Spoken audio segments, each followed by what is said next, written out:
تنزيل من رب العالمين.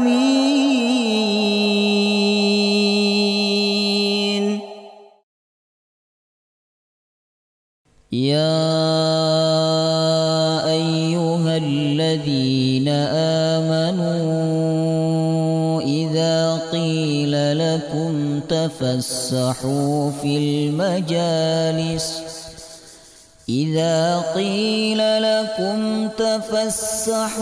في المجالس فافسحوا يفسح الله لكم وإذا قيل انشزوا فانشزوا يرفع الله الذين آمنوا منكم والذين أوتوا العلم درجات والله بما تعملون خبير.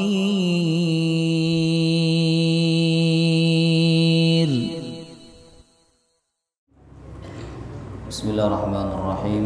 Assalamualaikum warahmatullahi wabarakatuh.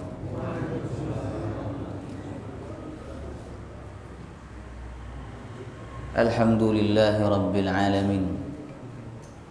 Nahmaduhu wa nasta'inuhu wa nastaghfiruh. Wa na'udzu billahi min syururi anfusina wa min sayyiati a'malina. May yahdihillahu fala mudilla lahu wa may yudlil fala hadiya lahu. Asyhadu an la ilaha illallah wahdahu la syarika lahu wa asyhadu anna Muhammadan abduhu wa rasuluhu la nabiyya wa la rasula ba'dah.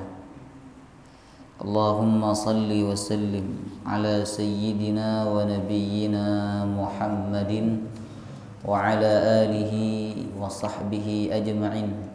Subhanaka la ilma lana illa ma 'allamtana innaka antal alimul hakim.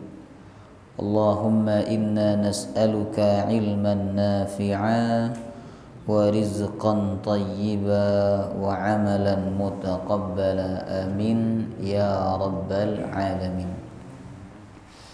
Alhamdulillah, tidak bosan-bosannya kita bersyukur kepada Allah karena Allah selalu memberikan nikmat kepada kita semua. Meskipun terkadang kita bermaksiat, lupa, lalai mengingatnya, tetapi Allah Subhanahu wa taala tidak henti-hentinya memberikan dan menganugerahkan nikmatnya kepada kita semua. Salah satu nikmat besar yang Allah berikan kepada kita yaitu nikmat kita duduk di dalam majelis ilmu. Semoga duduknya kita di dalam majelis ini menjadi sebab dosa-dosa kita diampuni oleh Allah. Amin ya rabbal alamin. Jamaah rahimakumullah, kita akan melanjutkan pembahasan kitab dan pelajaran dari kitab Dalilus Sa'ilin. Pertemuan sebelum ini kita sudah memasuki bab yang ke-37 atau tema yang ke-37 tentang pentingnya menanamkan rasa takut kepada Allah Subhanahu wa taala. Ada 3 hal yang harus ada di dalam diri kita, Bapak Ibu. Yang pertama, mahabbah, rasa cinta kepada Allah. Karena dengan cinta kita bisa menikmati perintah-perintah yang diwajibkan kepada kita semua. Kalau kita sholat dengan cinta, maka kita akan bisa menikmati ibadah sholat kita. Jamaah rahimakumullah. Walaupun menurut orang itu berat, menurut orang lain pahit, tapi karena kita cinta, maka menurut kita itu ringan dan menurut kita itulah sesuatu yang indah. Kemudian yang kedua yang harus ada dalam diri kita kemarin apa? Khauf, rasa takut kepada Allah SWT. Karena dengan rasa takut kita akan sempurna menghambakan diri kepada Allah SWT. Kemudian dengan rasa takut pula kita akan bersungguh-sungguh meninggalkan larangan Allah Subhanahu wa taala. Kemudian yang ketiga, kita juga harus punya sifat apa? Raja. Raja artinya berharap. Seandainya kita ini berada di titik yang rendah, di mana orang menghina kita, di mana orang merendahkan kita, di mana banyak orang mencela kita, tetapi seandainya kita tidak punya harapan lagi dari manusia, maka jangan putuskan harapan kita kepada Allah Subhanahu wa taala, ya. Kemudian jamaah rahimakumullah, kita sudah mempelajari pengertian khauf, pengertian pentingnya rasa takut kepada Allah Subhanahu wa taala, ya. Rasa takut kepada Allah ini didasari karena keagungan, kemuliaan dan kebesaran Allah Subhanahu wa taala. Beda dengan takutnya kita kepada selain Allah, ya. Kemudian Bapak Ibu, kita sudah mempelajari juga ayat-ayat tentang rasa takut kepada Allah.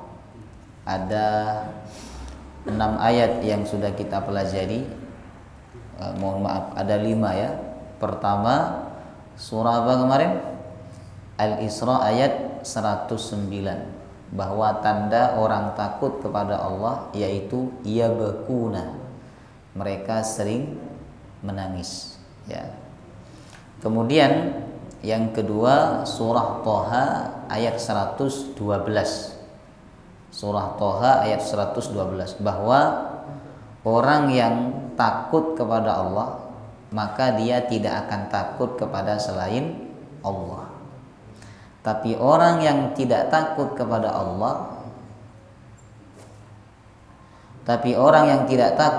Allah, Subhanahu wa taala, maka dia pasti takut kepada selain Allah.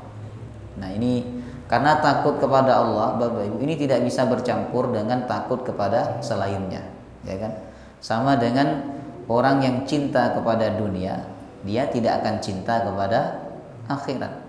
Orang yang cinta kepada akhirat, dia tidak akan cinta kepada dunia. Jamaah rahimakumullah, ya. Kemudian ayat yang ketiga juga sudah kita pelajari, surah Fatir ayat 28, bahwa yang takut kepada Allah hanya siapa? Ulama. Innama yakhsyallaha min ibadihil ulama. Sesungguhnya yang senantiasa takut kepada Allah dari hamba-hamba Allah adalah ulama. Ulama siapa? Ulama ini yang dimaksud adalah orang yang berilmu, yang mana dengan ilmunya dia semakin takut kepada Allah. Kalau dia tidak berilmu, Bapak Ibu, tidak mungkin dia bisa takut kepada Allah. Enggak ada orang bodoh takut kepada Allah. Jadi orang-orang yang dikatakan doktor, profesor, tapi enggak takut sama Allah SWT, ya kan? Sesungguhnya di mata Allah mereka adalah orang-orang bodoh. Jamaah rahimakumullah. Ada orang ini tidak punya gelar, ya kan? Orang ini ilmunya biasa-biasa saja. Jamaah tidak terkenal sebagai intelek, ya. Tetapi ilmu yang dia pelajari meskipun sedikit itu membawa dia takut kepada Allah. Sesungguhnya orang seperti inilah di mata Allah yang dikatakan sebagai ulama, ya kan? Jadi modal utama kita bisa takut kepada Allah adalah ilmu, Bapak Ibu. Gak ada ceritanya orang gak berilmu takut sama Allah, tuh gak ada. Jamaah rahimakumullah, ya kan? Kemudian yang keempat, surah Ar-Rahman ayat 46. Waliman khafa maqama rabbih jannatan. Siapa yang takut kepada Allah maka dia mendapatkan 2 surga. Ya. Ada yang mengartikan 2 surga ini yaitu surga di alam barzah nanti dan surga sesungguhnya di akhirat. Jamaah rahimakumullah. Lalu kemudian yang terakhir yang sudah kita pelajari yaitu surah An-Nazi'at ayat 40 sampai 41. Wa amma man khafa maqama rabbih wa nahan nafsa 'anil hawa fa innal jannata hiyal ma'wa. Siapa orang yang takut kepada Allah, wa nahan nafsa 'anil hawa, dan bisa menahan keinginan hawa nafsunya. Jadi orang kalau udah takut sama Allah, maka dia pasti bisa mengendalikan hawa nafsu. Tapi kalau orang tidak takut kepada Allah, maka dia tidak akan bisa mengendalikan hawa nafsunya, Bapak Ibu. Fa innal jannata hiyal ma'wa. Bagi orang yang takut kepada Allah dan bisa mengendalikan hawa nafsunya, sesungguhnya surgalah tempat dia tinggal, ya. Baik, sekarang kita masuk hadis-hadis Rasulullah tentang takut kepada Allah. Kok ada bunyi-bunyi iklan? Iklan, ya.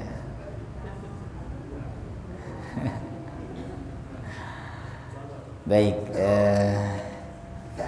ada di sini 1, 2, 3, ada 5 hadis jemaah rahimakumullah yang dikutip oleh pengarang kitab ini tentang pentingnya rasa takut kepada Allah. Yang pertama, hadis riwayat Imam Al-Bukhari dan Imam Muslim, dan hadis ini masyhur, sering disampaikan dan sering kita dengarkan, Bapak Ibu.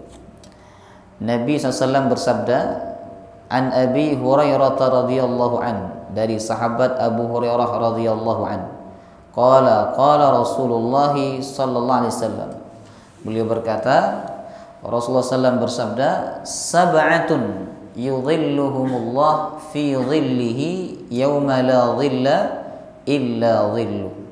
Ada 7 golongan yang dinaungi oleh Allah dengan naungannya. Yauma la dhilla illa dhilluh, pada hari tidak ada naungan kecuali naungan Allah. Berarti yang dimaksud hari kiamat, ya. Karena nanti di hari kiamat, Bapak Ibu, tidak ada pohon, tidak ada bangunan, ya kan? Tidak ada atap.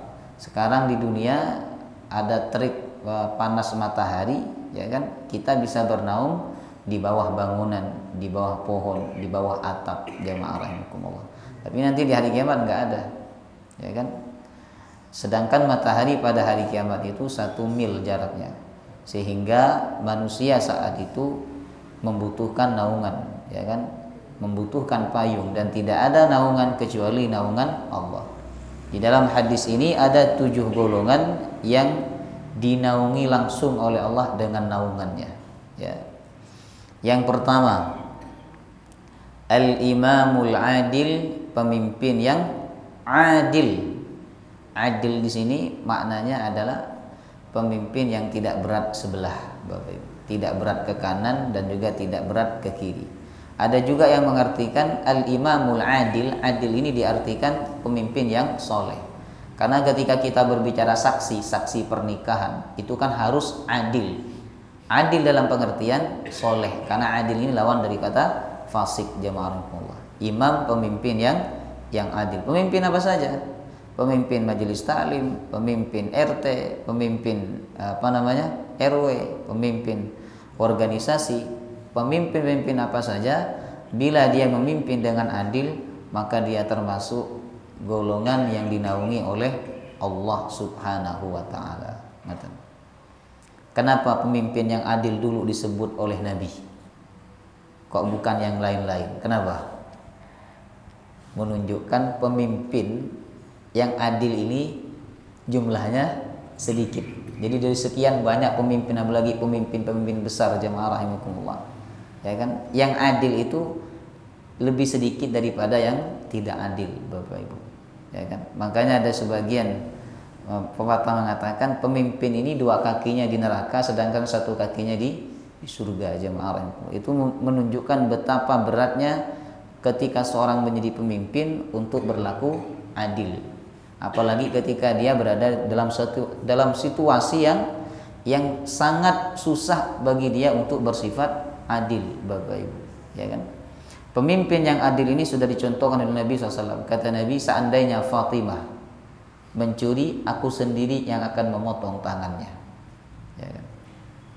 Kemudian karena pemimpin ini susah sekali, untuk adil jemaah rahimakumullah, makanya pemimpin ini mendapatkan doa khusus dari Nabi.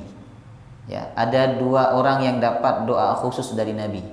Pertama pemimpin, yang kedua muazzin. Pemimpin didoakan oleh Nabi agar mendapatkan petunjuk dari Allah, bimbingan.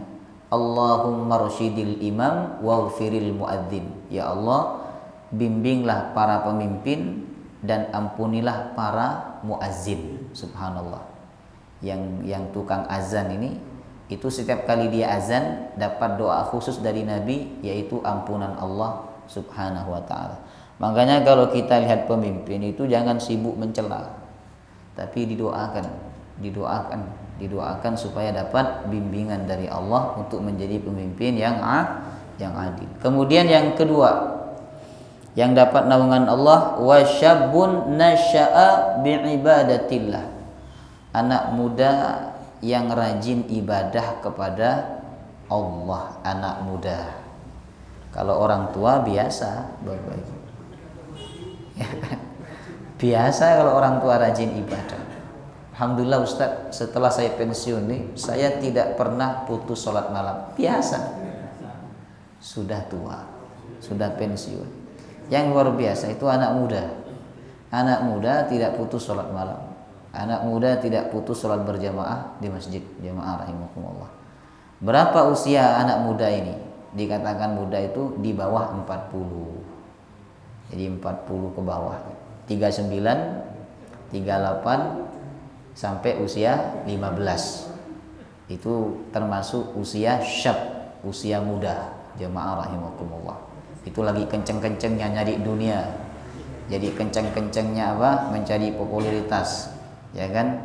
Kemudian masih belum stabil, Bapak Ibu, masih labil jamaah rahimakumullah. Ya kan? Masih suka terombang-ambing. Tapi di suasana kondisi seperti itu dia bisa taat dan rajin beribadah kepada Allah, ini diapresiasi oleh Allah. Sehingga dia termasuk golongan yang dapat naungan Allah Subhanahu wa taala, ya. Kalau sudah tua rajin ibadah tidak dapat naungan Allah. Ya. Tidak dapat, Bapak Ibu. Sudah biasa, saya kalau pengajian di masjid banyak jamaahnya dan tua-tua itu udah biasa. Kalau di masjid itu banyak jamaahnya menunjukkan bahwa di lingkungan itu banyak yang sudah pensiun. Ya kan? Kemudian yang ketiga, warajulun qalbuhu mu'allakun fil masajid. Seseorang yang hatinya tertaut atau tergantung kepada masjid, Bapak Ibu. Subhanallah. Hatinya ini mu'allak. Mu'allak itu punya hubungan yang erat dengan masjid. Nah, maka orang yang seperti ini juga dapat naungan Allah Subhanahu wa taala. Kemudian yang keempat, warajulani tahabba fillah ijtama'a alaihi wa tafarraqa alaihi. 2 orang yang saling mencintai karena Allah. Mereka bertemu karena Allah, mereka berpisah juga karena Allah. Ya. Kemudian jemaah rahimakumullah, berikutnya warajulun da'athu imra'atun dzatu mansibin wa jamalin faqala inni akhafullah. Seorang laki-laki yang diajak oleh perempuan yang memiliki dudukan yang tinggi, wa jamalin, dan memiliki kecantikan untuk berbuat zina. Tapi si laki-laki itu berkata, inni akhafullah, sungguh aku takut kepada Allah. Maka laki-laki model begini ini dapat naungan Allah. Jadi kalau panjenengan bapak-bapak mungkin dulu waktu menjadi staf dan panjenengan dipimpin oleh manajer atau pimpinan perempuan, yang mana perempuan itu cantik luar biasa, kemudian panjenengan diajak untuk melakukan perbuatan zina dan panjenengan saat itu berkata, inni akhafullah, aku takut kepada Allah, maka panjenengan termasuk orang yang dapat naungan Allah. Tapi syaratnya 2 tadi kan. 1, perempuan itu kedudukannya di atas panjenengan, jadi atasannya panjenengan. Kalau panjenengan tidak mau bisa dipecat panjenengan.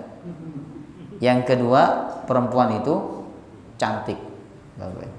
Bayangkan atasan ya kan janda lagi. Ya kan? Atasan janda cantik, Bapak Ibu. Kemudian menggoda panjenengan sebagai bawahan, sebagai staf, ya kan? Nah, ini kalau panjenengan berkata inni akhafullah, panjenengan dapat naungan Allah. Kemudian yang keenam, jemaah rahimakumullah, yang dapat naungan Allah adalah seseorang, kata Nabi, yang bersedekah dengan tangan kanannya sehingga tangan kirinya tidak tahu. Artinya sedekah diam-diam. Sedekah diam-diam ini orang sekitar tidak tahu. Yang tahu hanya dia dan orang yang disedekahi.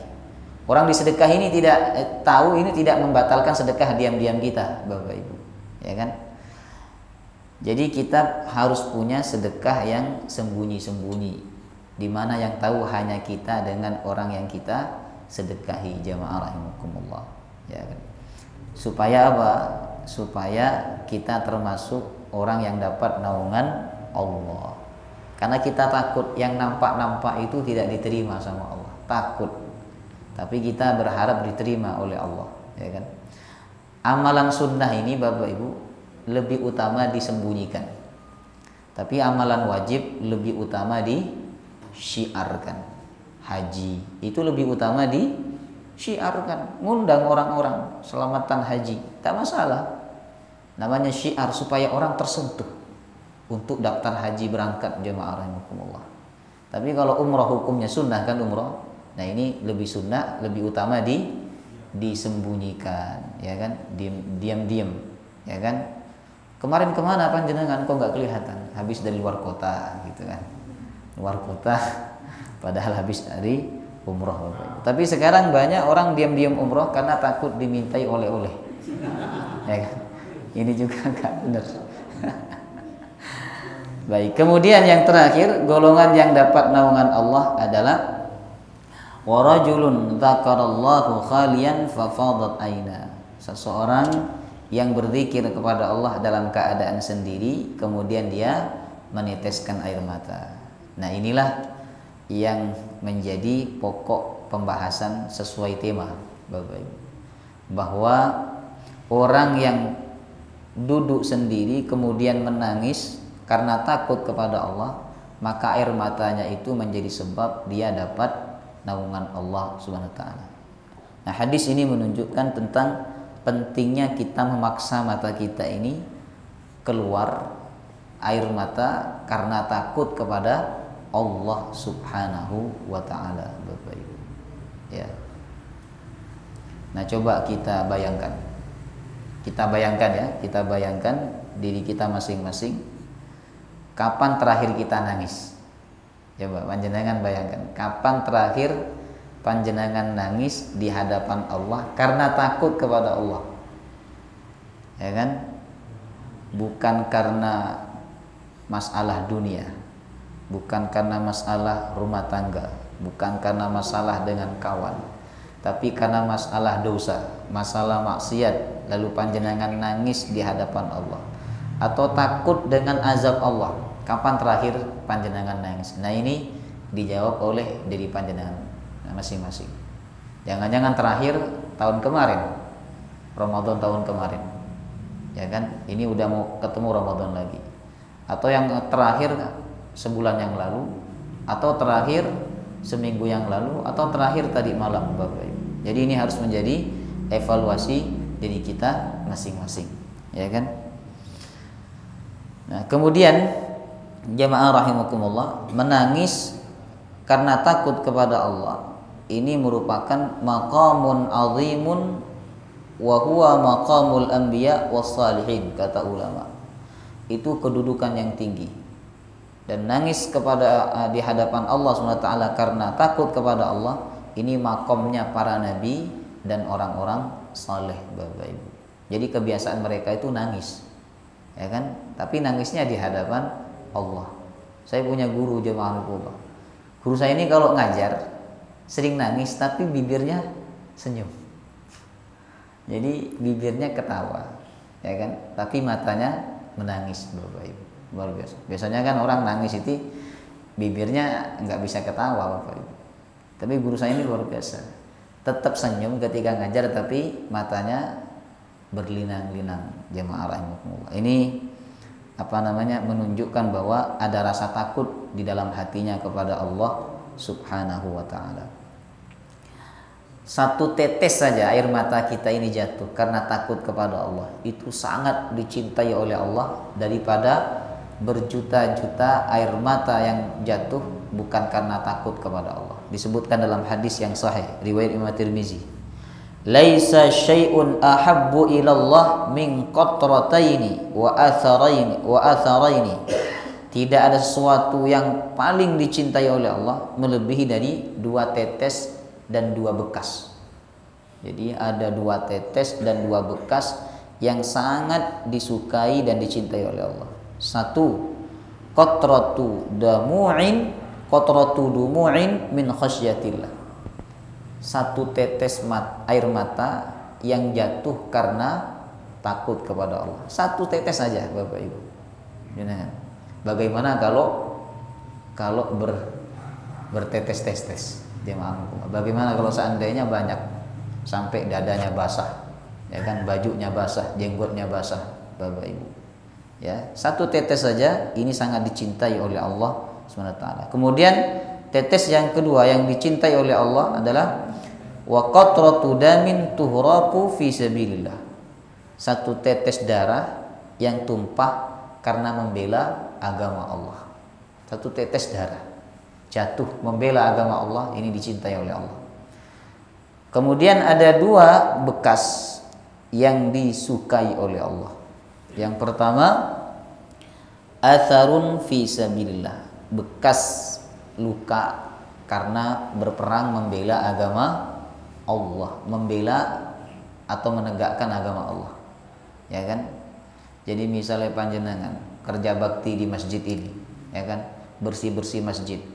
Kemudian panjenengan jatuh, lalu ada bekasnya, itulah bekas yang paling dicintai oleh Allah SWT. Kemudian panjenengan kerja cari nafkah, itu juga bagian daripada jalan Allah.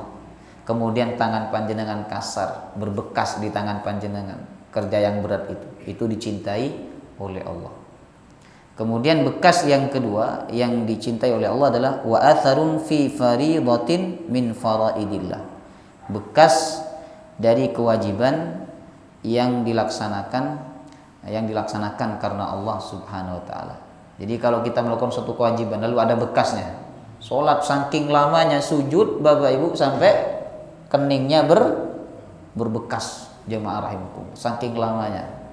Nah, itu dicintai oleh Allah asalkan karena sujud ya kan? Dan tidak disengaja, tidak dibuat-buat, nanti sujud digosok-gosokkan, ya kan. Nah, maka 1 tetes air mata kita jatuh ini sangat dicintai oleh Allah bila karena takut kepada Allah Subhanahu wa taala, ya kan. Kemudian Bapak Ibu, mata kita ini kalau susah menangis karena takut kepada Allah, itu tandanya hati kita keras. Karena mata ini nggak bisa keluar air matanya, Bapak Ibu. Kalau hati kita keras nggak bisa. Yang bisa mengeluarkan air mata itu adalah hati kita sebenarnya. Begitu juga yang bisa membuat bibir kita senyum adalah hati kita. Jadi didorong oleh hati kita keluar menjadi air mata, suatu kesedihan. Didorong oleh hati keluar menjadi suatu kebahagiaan, tertawa, Bapak Ibu. Makanya yang bisa bikin kita menangis dan bikin kita tertawa itu hanya Allah. Dalam Al-Quran Allah mengatakan wa annahu huwa adhaka wa abka, sesungguhnya dia Allah yang membuat tertawa, wa abka, dan dia Allah yang membuat menangis. Ini 2 kondisi yang tidak bisa lepas dari kehidupan manusia. Jadi manusia itu kadang ketawa, kadang menangis, jemaah rahimakumullah. Enggak ada orang hidup ini nangis terus, enggak ada. Dan tidak ada orang hidup ketawa terus, enggak ada. Kalau panjenengan pagi hari ini tertawa lepas, nah hati-hati. Hati-hati, ya kan. Jadi habis kenikmatan yang besar itu biasanya ada ujian yang besar, Bapak Ibu. Ya kan? Kalau hari ini panjenengan menangis terseduh-seduh, sedih, nah tenanglah dan berbahagialah karena mungkin besok panjenengan akan tertawa lepas, jamaah rahimakumullah. Ya. Kemudian apa yang bikin hati kita keras sehingga kita susah menangis di hadapan Allah SWT? Kata ulama, yang paling besar sebab hati kita ini keras, yang menyebabkan hati kita keras itu adalah ar-rukunu ila dunia, berkonsentrasi terhadap urusan dunia, cinta kepada urusan dunia, ya kan? Ar-rukunu ila dunia ini menganggap dunia ini harus kemudian rukun dalam kehidupan, jamaah rahimakumullah. Kalau nggak dilaksanakan nanti nggak sempurna misalnya.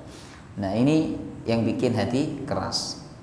Kemudian wa kathratul istighal bi fuduli ahadithiha, banyak berbicara tentang urusan dunia, ya kan? Itu bikin hati kita keras, Bapak Ibu.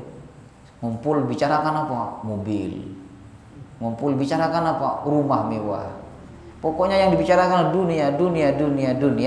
Ini bikin hati kita keras. Dan yang termasuk bikin hati kita keras adalah kathratud dzunub, banyaknya dosa yang kita lakukan, jamaah rahimakumullah.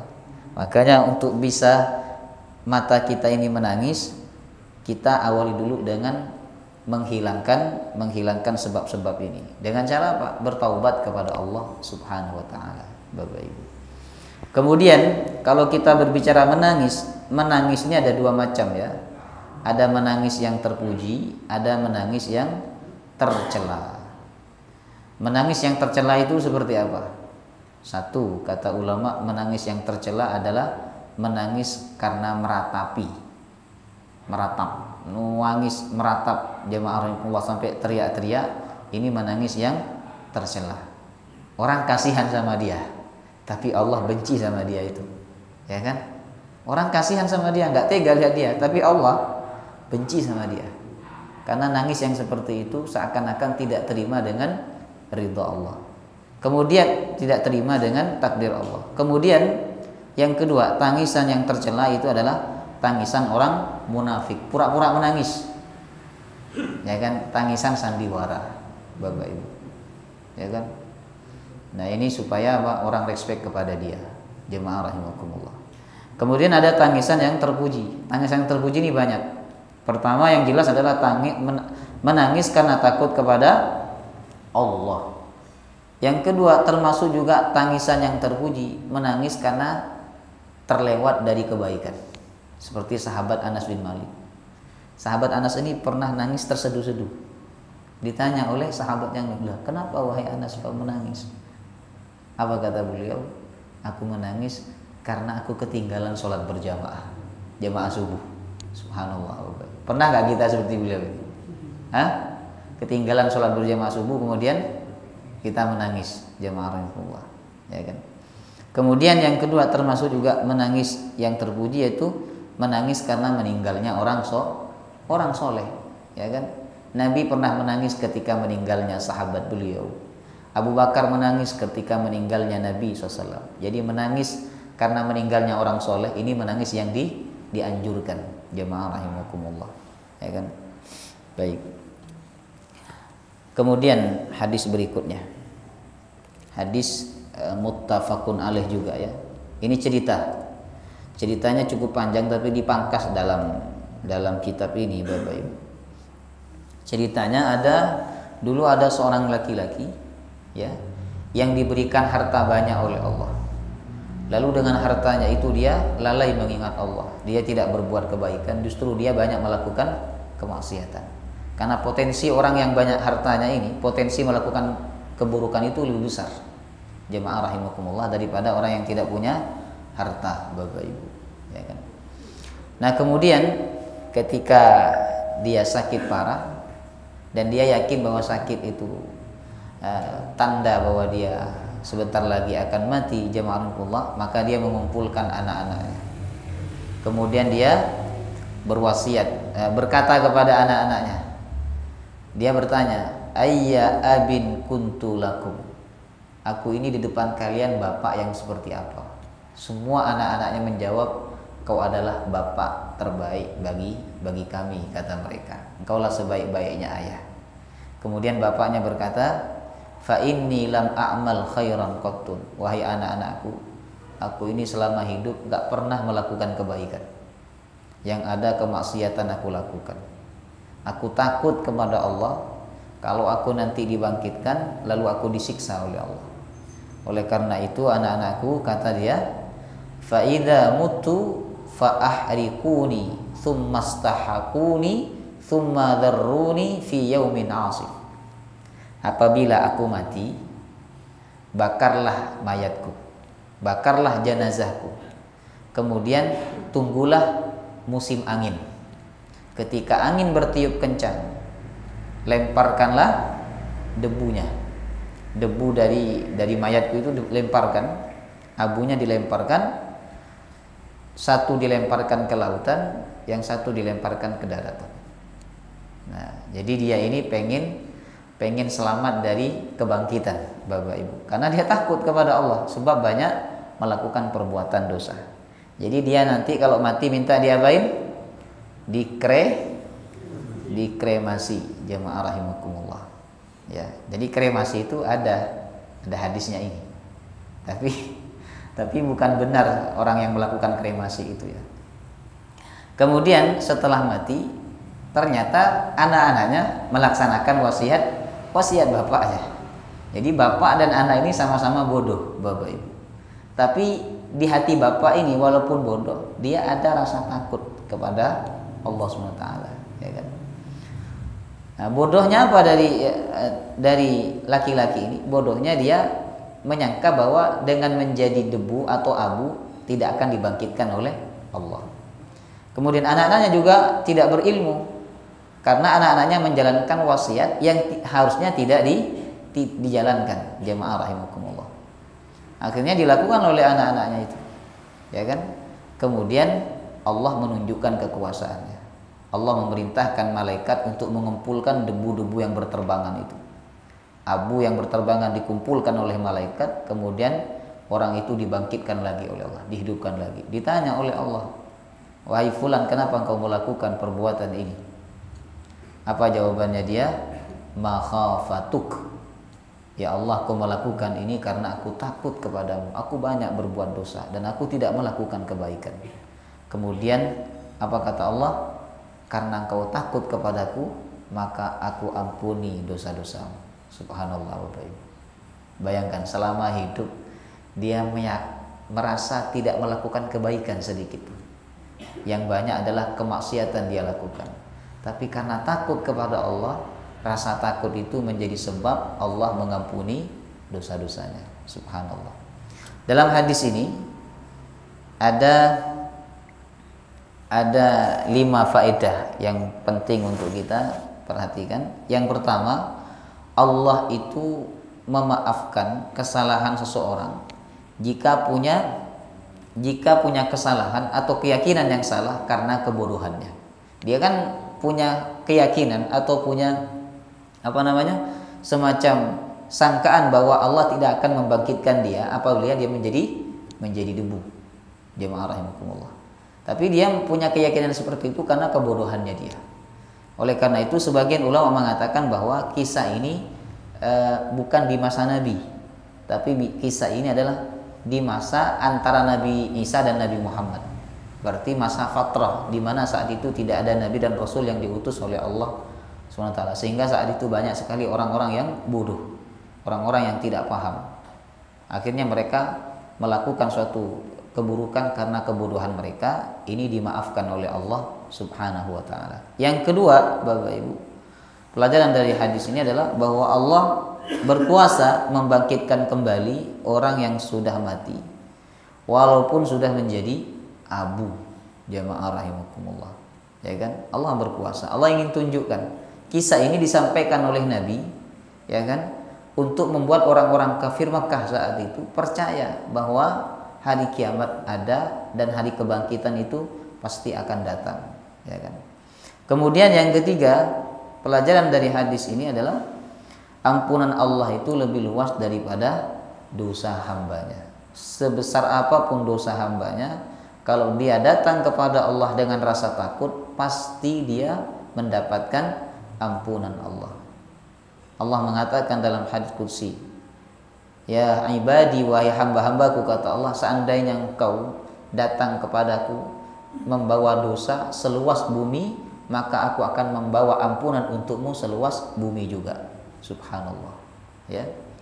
Jadi jangan sungkan minta maaf sama Allah. Ya kan? Karena ampunan Allah itu luas. Beda dengan manusia.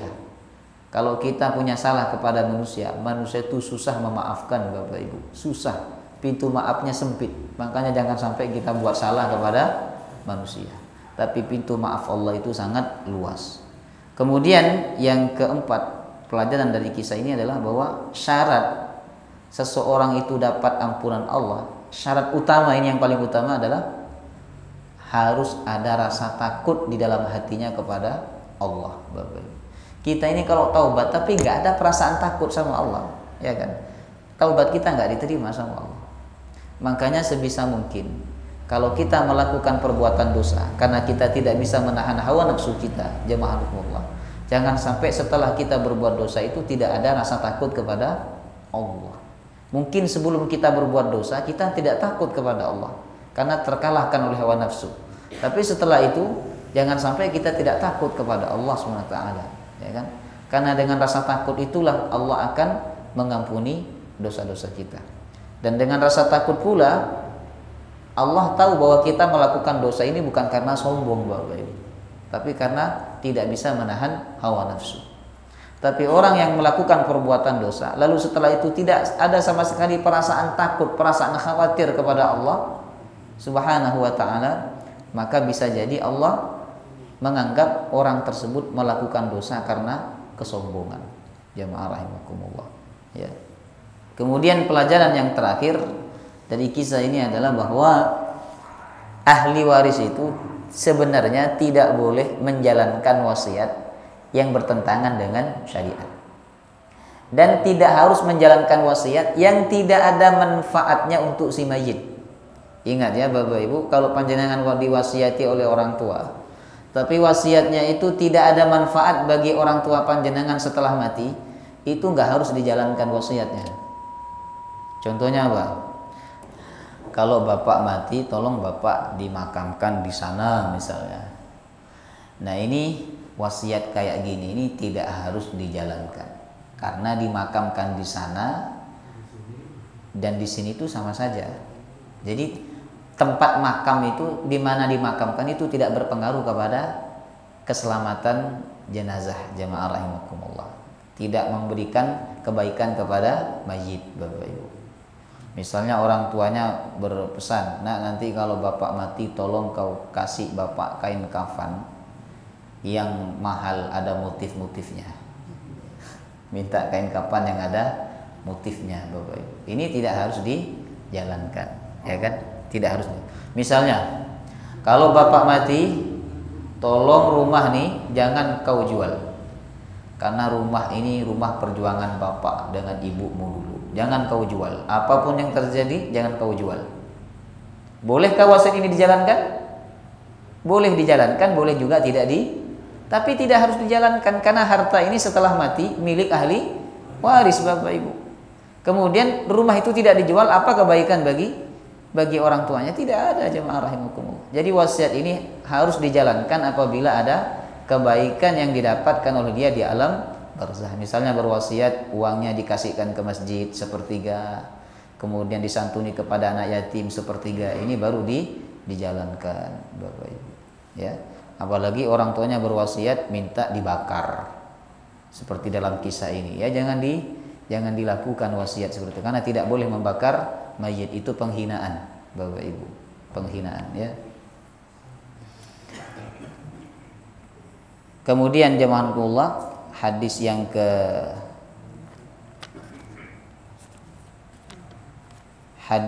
ketiga yaitu sudah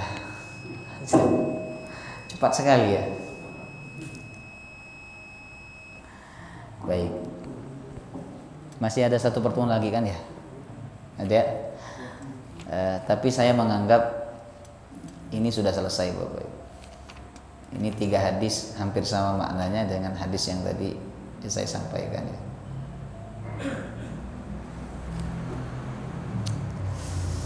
Baik, karena kita masih ada satu pertemuan lagi ya kan sebelum Ramadan, kita tidak akan beralih kepada bab yang baru ya kan. Mungkin kita menyelesaikan hadis dan perkataan ulama tentang pentingnya rasa takut kepada Allah Subhanahu wa taala. Nanti misalnya waktunya masih ada, karena hadisnya tinggal 3 ini Bapak Ibu, nanti saya tambahi tentang hal-hal yang berkaitan mengenai bulan Ramadan insya Allah ya. Ada pertanyaan? Silakan.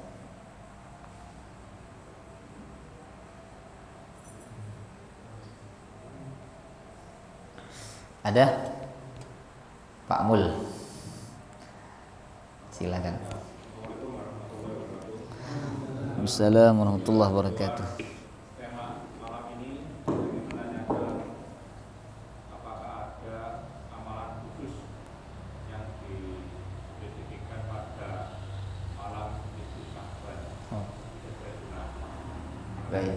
Adakah amalan khusus pada malam nisfu Sya'ban? Dari Nabi tidak ada amalan khusus Bapak Ibu. Hanya saja disebutkan malam itu malam yang mulia, karena malam itu Allah memberikan ampunan kepada semua orang beriman selama mereka tidak berbuat syirik dan tidak bermusuhan ya. Nah, tapi mengisi malam itu dengan berbagai macam ibadah diperbolehkan ya kan. Ada di antara mereka yang baca Yasin, boleh, karena baca Yasin ini kapan saja diperbolehkan. Kemudian ada di antara mereka yang baca zikir-zikir khusus, silakan, karena zikir ini tidak dibatasi oleh waktu. Jemaah rahimakumullah, mau malam nisfu Sya'ban atau di luar malam nisfu Sya'ban ini diperbolehkan. Tapi kalau ditanya adakah amalan secara khusus, tidak ada dari Nabi ya, tidak ada dari Nabi SAW. Apalagi sampai ada sebagian orang sholat nisfu Sya'ban, itu bid'ah Bapak Ibu. Karena sholat ini ibadah yang sangat sakral, jadi dia harus ada contoh dari Nabi SAW. Dan sholat ini kan terikat dengan waktu, sholat itu Bapak Ibu. Adakah sholat nisfu Sya'ban? Tidak ada ya kan. Tidak ada sholat sunnah nisfu Sya'ban ya kan. Yang ada itu adalah sholat sunnah rawatib, sholat sunnah tahiyatul masjid dan seterusnya ya. Tapi kalau panjenengan memperbanyak sholat sunnah mutlak di malam nisfu Sya'ban, ya boleh-boleh saja. Sholat sunnah mutlak itu sholat sunnah 2 rakaat tanpa disebut namanya. Saya sholat 2 rakaat lillahi ta'ala Allah, memperbanyak ibadah kepada Allah. Kemudian yang paling dianjurkan itu adalah puasa ya kan. Harusnya hari ini sudah puasa, karena hari ini tanggal 13. Tapi besok puasa, diusahakan panjenengan kita semua besok puasa. Besok puasa, hari Jumat juga puasa. Karena hari Jumat terakhir Ayyamul Bid Bapak Ibu. Karena malam besok inilah diangkatnya seluruh amal ibadah manusia.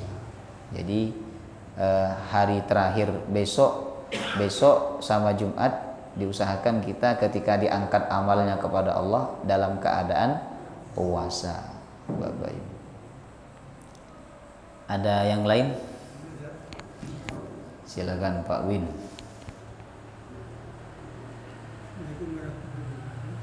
Waalaikumsalam warahmatullahi wabarakatuh. Ini ada titipan dari istri ya pertanyaan.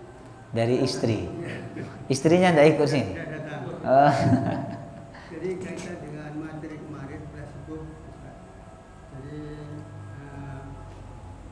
orang yang dapat rahmat dari situ itu salah satunya itu yang sholat yang dekat dengan imam. Padahal para ibu perempuan itu pasti berjauh. Oh, nggak terima ini. Apa dapat rahmat itu? Iya. Jadi dikomplain sama ibu-ibu hadis itu ya. Yang paling dekat dengan imam inilah yang paling utama. Bagaimana dengan perempuan? perempuan ini yang paling jauh dari imam itu yang paling utama, karena sop perempuan ini semakin ke belakang semakin baik. Itu dulu belum ada tirai, sekarang sudah ada tirai ibu-ibu, jadi tetap sop yang paling baik, sop paling depan. Karena dulu enggak ada tirai, jadi kalau ada sahabat itu sholat di masjid, ada sahabat tuh datang paling belakang sengaja. Kenapa? Supaya nanti kalau ruku bisa lihat perempuan. ada hadisnya jemaah, ada sejarahnya. Makanya sop laki-laki itu yang paling utama paling depan kata Nabi, perempuan paling belakang, ya kan? Nah sekarang sudah ada tempat tersendiri untuk perempuan, ya. Jadi tirai ini berlaku hanya ketika sholat saja. Kalau sudah tidak sholat, tirai ini boleh dibuka. Kalau pengajian ibu-ibu, dibuka aja tirainya, ya kan? Bapak-bapak jangan menghadap ke sana, tapi biar ibu-ibu tidak sungkan, dibuka tirainya supaya Pak Ustadznya tahu panjenengan mendengarkan atau tidur. Di beberapa masjid saya minta tirai dibuka, cuma di sini saya enggak, karena saya yakin ibu-ibunya mendengarkan, ya. Wallahu taala alam bisawab. Subhanakallahumma wa bihamdika asyhadu an la ilaha illa anta astaghfiruka wa atubu ilaik. Assalamualaikum warahmatullahi wabarakatuh.